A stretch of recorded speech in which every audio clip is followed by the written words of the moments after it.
কোথায় হয়েছে। তো জানো বন্ধুরা কী বলতো, আজকে একটা আমি নতুন রেসিপি করছি।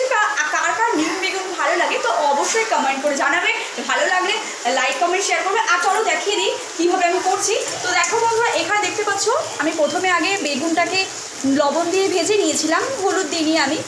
তারপরে বেগুনটাকে নামিয়ে নিয়েছি। তারপরে আমি এর মধ্যে অল্প সাদা তেলের মধ্যে আমি নিম পাতাগুলোকে ভালো করে ভেজে নিয়েছি লালচে লালচে করে। তারপর ওই একসঙ্গে মিশিয়ে দিয়েছি নিম পাতার সঙ্গে নিম বেগুনটা মিশিয়ে। দেখো বন্ধুরা এমন হয়েছে। তো কার কার ভালো লাগে নিম বেগুন? আমার তো খুবই ভালো লাগে আর আমাদের সবারই ভালো লাগে। তো কী বলতো বন্ধুরা, তোমাদের কার কার ভালো লাগে নিম বেগুন অবশ্যই কমেন্ট করে জানাবে বন্ধুরা। তো দেখো বন্ধুরা, রেডি আমার নিম বেগুন রেসিপি। তো আমার খুবই ভালো লাগে, আজকে তো খুব ভালো লাগবে। কী বলতো, এই গরমে খাওয়া বন্ধুরা খুবই ভালো। তাতে কী বলতো, গায়ে র্যাশ উঠবে না, মানে ভীষণ খুব ভালো। তিতো খাওয়া তো খুবই ভালো শরীরের পক্ষে, তুমি জানো সেটা। আর কী বলতো বন্ধুরা, এই রেসিপিটা কেমন লাগলো অবশ্যই ভালো লাগলে লাইক কমেন্ট শেয়ার করবে। আর অবশ্যই চ্যানেলটাকে সাবস্ক্রাইব করবে, করে বেল নোটিফিকেশনটাকে অন করে রেখো বন্ধুরা।